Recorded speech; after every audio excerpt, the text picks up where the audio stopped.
ucapan Allahumma shalli ala sayyidina Muhammad wa ala ali sayyidina Muhammad. Nah, sama-sama kita hormati yaitu guru tenaga pendidik yang ada di madrasah kita ini, dan yang saya sayangi hormati juga yaitu murid-murid madrasah Desa Pabur. Sebelum itu masuk, saya ingin menerangkan aturan kelas ini supaya tertib semuanya, jangan ada yang berbicara. Pertama, sopan santun. Udah coba dulu lagi. Sopan santun. Sopan santun terdiri dari apa aja? Cara dudukmu bagaimana? Menghadap ke depan kah atau di warung kah di sini? Tidak kan? Ini pendidikan untuk belajar beradab. Yang kelas 6 itu saya sudah masuk 2 kali, 6A dan 6B. Jadi saya menjelaskan itu. Saya sekali yang seperti cekik kepanasan kalau masuk kelas. Jadi lipat tanganmu, dengarkan, duduk manis di situ. Ini bukan di warung, tapi tempat pendidikan, tempat sekolah di sini. Paham? Tidak ada yang berbicara kecuali diperbolehkan ataupun bertanya. Paham? Oke? Kondusif. Kalau kondusif, kelas enak. Tapi kalau tidak kondusif, ribut kalian, pelajar nggak dapat, guru akan marah. Paham?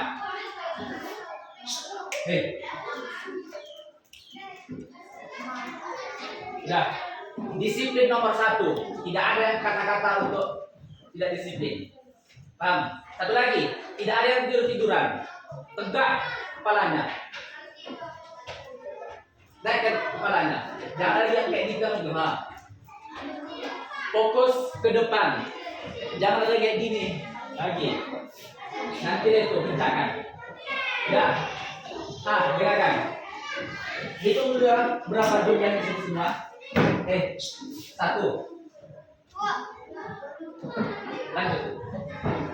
4, 5, 6, 7, 8, 9, 10, 11,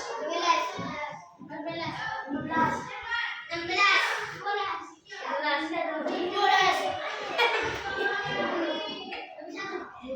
17, 22 orang di sini. Tujuannya disatukan kelas 4 dan kelas 3 itu kita ingin masukkan materi tentang toharo. Tentang toharo. Menghadap ke depan. Tegak kepalanya. Menghadap ke depan. Duduk kamu. Menghadap, fokus ke depannya semua. Jangan ada matanya 4. Ini nampak semuanya. Jadi bagus-bagus di situ. Disiplin supaya paham materi yang ingin disampaikan. Oke? Kelas 4 kita ambil. Kelas 4. Oke, turunkan. Saya kemarin itu di hari Sabtu saya masuk ke sini, saya jelaskan tentang toharo. Turun lagi. Menghadap teman semua. Tentang toharo. Apa sih itu toharo? Dan nanti saya akan jelaskan. Aldi, bangun kau. Saya jelaskan penjelasan toharo, dan nanti sehabis asar kita praktek tentang toharo yang baik dan buruk. Benar. Paham kan? Jadi itu. Apa sih toharo itu? Ada tahu toharo itu apa? Bersuci. Yang lain? Membersihkan diri. Karena kelas 4 udah saya jelaskan dia apa lagi. Membersihkan diri dari najis. Oke. Yang pertama sama si Aldi dulu.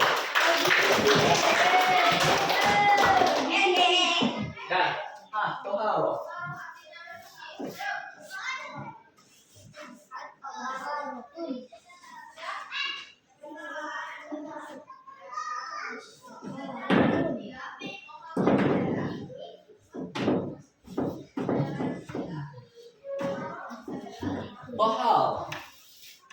Toharo bersuci. Berarti bersuci itu apa sih bersuci? Membersihkan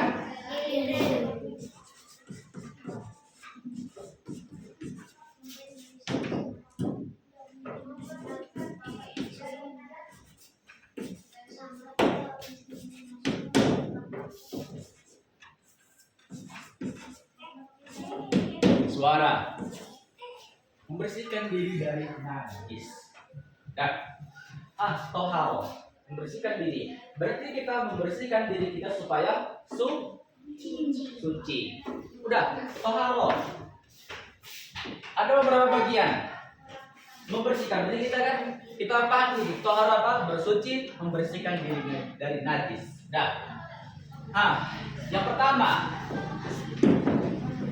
tentang berwudu.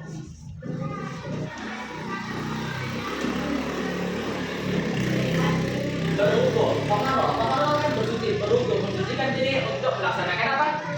Melaksanakan sholat. Yang kedua apa?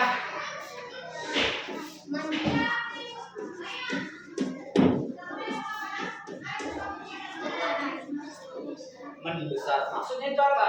Ketika kita mengalami sesuatu yang besar ini untuk orang dewasa. Kalau kita anak-anak berarti mandi. Mandi besar juga bisa diartikan dengan mandi kita di sungai. Sudah. Kalian contohnya main-main ke daerah, ada bustak-bustaknya, isi lumpur semua. Murah. Lewatlah kalian mau ke rumah kalian. Kalian tidak latai ayam di sini. Kalian tidak latai manusia di sini. Kalian tidak latai hewan di kaki kalian. Kenalah ke baju kalian.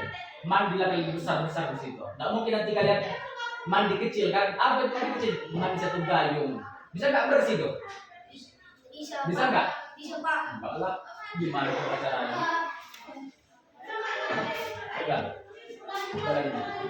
Ya. Gimana coba? Satu gayung. Siapa yang bisa membersihkan diri satu gayung? Saya bilang tadi ya.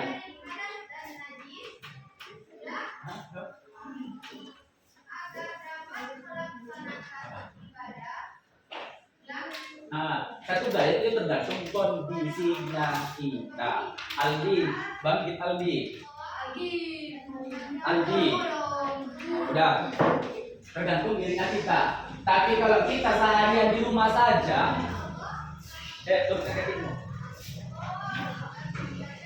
di rumah saja seharian berkeringat kita tidak pergi keluar, maka bisa satu gaya itu membersihkan diri kita. Tapi kalau kita bermain nanti, kena kotoran baju kita harus kita mandi. Paham?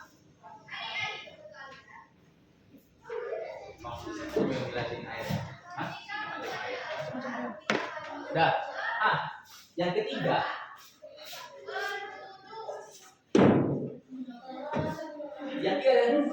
berwudu. Ini paling utama, yang besar. Yang ketiga itu membersihkan segala sesuatu yang menempel di badan kita. Contohnya kayak pakaian tadi.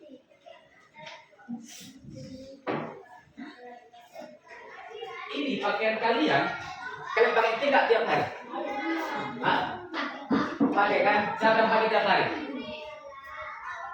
Udah, turunkan. Bersih nggak itu masih di pakaiannya? Tidak Pak. Tidak. Sah nggak untuk melakukan sholat?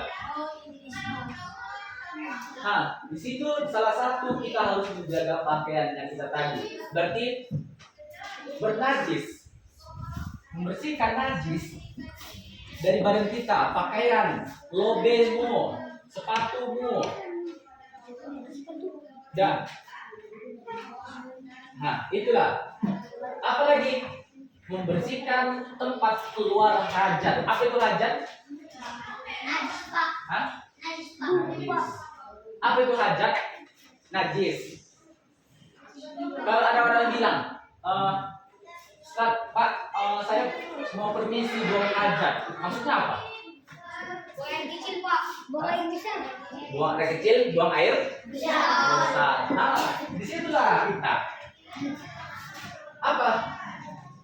Di situ kita membasuh. Toharo itu. Kita membasuh apa? Tempat keluar Najis. Bagian apa? Apa namanya? Kalau depan apa namanya? Jangan ada yang ketawa. Bagian depan apa namanya? Bagian depan apa namanya? Bagian belakang apa namanya? Kubur. Tahu nggak apa bedanya kubur sama kubur? Ada Pak. Ayo apa? Nah, kalau dubur, bagaimana kita bisa membedakan dubur sama kubul? Dari katanya. Kata ini. Kubul, dubur. Dan contoh lagi nih, orang yang nggak tahu. Dari mana kita tahu ini kubul, buang air kecil, ini buang air besar? Gimana caranya? Gimana? Dari kata tersebut. Apa? Bagaimana? Hah? Ada nggak? Kenapa dikatakan kubul? Kenapa dikatakan dubur? Coba itu dulu pertanyaannya. Kenapa dia dikatakan kubul? Kenapa dikatakan dubur? Kalau coba kalian jawab dengan itu. Apa? Oh, bahasa Arab. Nah, tepuk tangan untuk Mas Yalin dulu. Kurang tepat jawabannya. Ya. Nah, dinamakan kubul, dia itu pembersihannya sedikit kecil. Dia dinamakan buang air. Contohnya gini, jangan ada ketawa ya. Ini untuk gimana kecil, buang air kecil, kalian itu seringkali udah kalian siram udah, ya kan? Dan berdiri lagi nanti, contohnya ini, dah, ini kita balik. Ini pelajaran, dah. Kan kita kebiasaan itu kita siram saja kan? Iya kan? Bersih nggak itu? Enggak. Nah,